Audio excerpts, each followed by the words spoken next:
Group পর্বে নিজেদের শেষ ম্যাচ, প্রতিপক্ষ স্কটল্যান্ড। ব্রাজিলের জন্য এই ম্যাচটা জেতা কতটা জরুরি তা নিশ্চয়ই আর নতুন করে বলার অপেক্ষা রাখে না, যেই ম্যাচে কিনা আবার নেইমার জুনিয়র ফিরে আসছেন, যার জন্য দীর্ঘদিনের অপেক্ষা সেলেসাও ভক্তদের। প্রশ্ন হলো, নেইমার জুনিয়র ফিরে আসাতে ব্রাজিলের একাদশে কি কোনো পরিবর্তন হতে পারে? ফরমেশন কেমন হতে পারে? কখন নামবেন নেইমার? কার্লো আনচেলত্তি নেইমারকে নিয়ে কেমন পরিকল্পনায় মাঠে নামতে পারেন? এই সব বিষয় নিয়ে তো আপনার এই মুহূর্তে নানান প্রশ্ন। চলুন কথা না বাড়িয়ে উত্তরগুলো খুঁজে দেখা যাক। প্রথমেই একটা বিষয় একটু ক্লিয়ার করে নেই, স্কটল্যান্ডকে কি খুব বেশি শক্তিশালী মনে হচ্ছে আপনার কাছে? কিছুটা ভয় পাচ্ছেন যে কি হয় না হয়? এমনটা যদি আপনি ভেবে থাকেন তাহলে আপনার আত্মবিশ্বাসটাকে একটু বাড়িয়ে দেওয়ার জন্য ছোট্ট একটা ইনফরমেশন দিই। আপনি কি বলতে পারেন যে স্কটল্যান্ড সর্বশেষ এই বিশ্বকাপের আগে কবে বিশ্বকাপের আসরে জিতেছিল? মানে 2026 বিশ্বকাপের আগে তারা সর্বশেষ কবে জিতেছিল বিশ্বকাপের আসরে? যদি না জানেন তাহলে আমি বলে দিচ্ছি। 1990 সালের বিশ্বকাপে গ্রুপ সিতে তারা সুইডেনের বিপক্ষে জিতেছিল, ঠিক তারপরে 2026 সালে এসে জিতলো। মজার ব্যাপারটা কি জানেন? 1990 সালে গ্রুপ সিতে ছিল স্কটল্যান্ড, 2026-এ এসেও আপনার ব্রাজিলের গ্রুপ সিতে তারা অবস্থান করছে।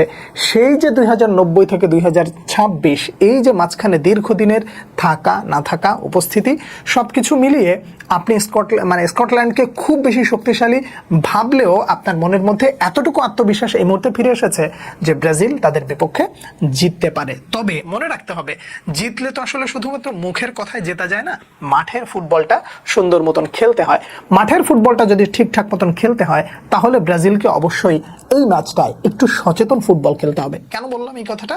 আপনি শক্তিমত্তার দিক থেকে তাদের কাছ থেকে, অর্থাৎ প্রতিপক্ষ স্কটল্যান্ড একটু স্পিডে ফুটবল খেলবে এবং তাদের যে আসলে শক্তিমত্তার জায়গা সেটা হলো মিডফিল্ড। তারা সাধারণত 4-4-2 এই ফরমেশনে যায়। আর স্বাভাবিকভাবে আপনারা নিশ্চয়ই জেনে থাকবেন, 4-4-2 ফরমেশনটা যখন আসে তখন তারা অন দ্য বলে যখন অ্যাটাকিং মুডে থাকে তখন দুই পাশের দুই রাইট মিড, এক পাশে রাইট মিড আর এক পাশে হচ্ছে লেফট মিড, এই দুজন একেবারে উইঙ্গার হয়ে যায় এবং একই সাথে দুজন মিডফিল্ডার মাঝখানের দিকে উঠে যায়। সেখানে কিন্তু আবার একজন গুরুত্বপূর্ণ সদস্য আছে, ম্যাকটোমিনে। তিনি কিন্তু যথেষ্ট পরিমাণ দূরপাল্লার শটে পারদর্শী এবং এর আগে যে দুটো ম্যাচ তিনি খেলেছেন সেই জায়গায় খুব ভালো অবদান রাখতে পেরেছেন।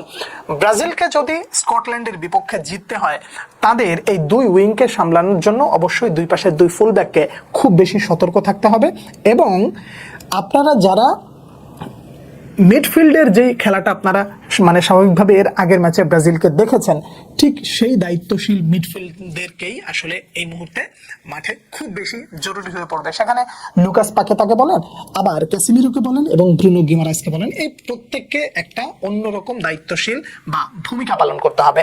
এখন আপনি বলতে পারেন যে ব্রাজিলের আসলে কেমন লাইন আপ হওয়া দরকার? মিডিয়ার থ্রুতে আসলে যেভাবে যা জেনেছি তাতে করে ফরমেশনে খুব বেশি একটা পরিবর্তন আনবেন না কার্লো আনচেলত্তি। নেইমারকে কখন খেলাবেন এটাই তো আপনার প্রশ্ন। বলছি, নেইমারকে শুরুর একাদশে আপনি দেখবেন না এটা এক্সপেক্টেডলি ধরে নিতে পারেন। তার কারণ মাত্রই তো ফিরে এসেছেন, অনেক দিন বাদে উনি খেলতে নামবেন। আমার কাছে ব্যক্তিগতভাবে মনে হয় যদি দলের পজিশন ভালো থাকে, ব্রাজিল যদি মোটামুটি একটা ভালো অবস্থানে থাকে, তাহলে নেইমার জুনিয়র হয়তোবা 75 মিনিটের পরে মাঠে নামতে পারেন। আর যদি খুব বেশি জরুরি মনে করেন কার্লো আনচেলত্তি তাহলে আপনি এর আগেও দেখতে পারেন, তবে আগে দেখার সম্ভাবনা একটুখানি কম থাকতে পারে যদি না ব্রাজিল ভালো অবস্থানে থাকে। ব্রাজিলের ভালো অবস্থানে থাকার উপরে কি নেইমার জুনিয়রের মাঠে নামাটাকে ডিপেন্ড করছি? দেখুন, এই কেঁচা টাইপের উত্তর আসলে আমি দিতে না দেওয়াটাই বোধহয় বেটার। তার কারণ নেইমার একটু হলেও খেলবেন এই ম্যাচটায়, কারণ নেইমার জুনিয়রের খেলাটা এবং আস্তে আস্তে দলকে সহযোগিতা করা এবং মাঠের ফুটবলটা একটু বেশি সময় খেলাটা অবশ্যই আপনি প্রত্যাশা করেন, কিন্তু সেটা একটু ধীরে। খুব বেশি আশা এই মুহূর্তে করাটা ঠিক হবে না, তার কারণ মাত্রই ফিরে এসেছেন। নেইমার জুনিয়র যতক্ষণ খেলবেন ততক্ষণ আপনি এন্টারটেইন হবেন এবং এটা আপনি মনে প্রাণে শুধু বিশ্বাস না, আপনি চোখ বন্ধ করে বিশ্বাস করতে পারেন। তার কারণ এই লোকটার জন্য তো আপনি দীর্ঘদিন অপেক্ষা করছিলেন, নেইমার জুনিয়র অপেক্ষা করছে। ব্রাজিলের স্কোয়াডে একটা জায়গা পরিবর্তন আসবে শুরুর একাদশে, সেটা একেবারে পরিষ্কারভাবে আপনারা মোটামুটি এতক্ষণে জেনে গেছেন বা আইডিয়া করেছেন। তিনি হচ্ছেন রাফিনহা।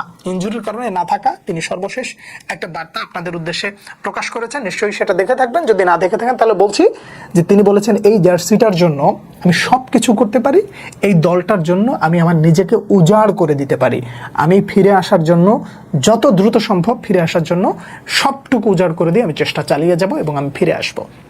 তার এই বার্তাটা ডেফিনেটলি প্রত্যেকটা ব্রাজিল ভক্তকে একটা অন্যরকম আশা জাগাবে। রাফিনহাকে এই দলটায় আসলেই দরকার। রাফিনহা যেহেতু অনুপস্থিত, তখন এই দলটায় রায়ানকে খেলাবেন নাকি লুইস হেনরিকেকে খেলাবেন?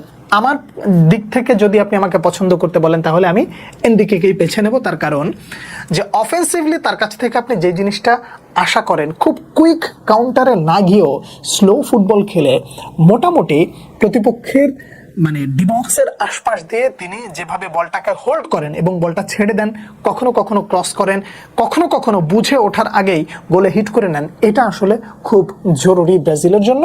আর যদি কার্লো আনচেলত্তি রায়ানকে নামান তাতে কোনো দুঃখ নেই, তিনিও ইংলিশ প্রিমিয়ার লিগে দুর্দান্ত করেছেন এবং আশা করা যায় যে কার্লো আনচেলত্তি যেহেতু ডেকেছেন সেহেতু খুব বেশি খারাপ করবেন না, তিনিও নিজের নামের প্রতি সুবিচার করবেন। শুরুর একাদশে এনরিককে দেখার পরিকল্পনা আছে কিনা আপনি প্রত্যাশা করতে পারেন, তবে মনে হয় না এনরিককে নামাবেন। কিন্তু প্রশ্ন হলো, আমার আপনার মনে হওয়ার চেয়েও বড় কিছু, কার্লো আনচেলত্তি তো হুটহাট এমন এক একটা চমক নিয়ে হাজির হন যে চমক অনেকেই আসলে প্রত্যাশা করে না। মানে পড়াশোনা করে আসলাম একটা জিনিস, পরীক্ষার প্রশ্নে চলে আসলো আর একটা জিনিস, এরকমটাই তো ঘটেছে। এখন দেখা যাক কার্লো আনচেলত্তি কি করেন। স্কটল্যান্ডের বিপক্ষে ব্রাজিলকে জিততে হবে একটু বেশি ব্যবধানে। তার কারণটা নিশ্চয়ই আপনারা জানেন যে এই ম্যাচটা অনেকটা ডিপেন্ড করতেছে ব্রাজিলের জন্য গ্রুপ চ্যাম্পিয়ন হইতে হলে তারা আসলে কিভাবে শেষ করে সেটার উপরে।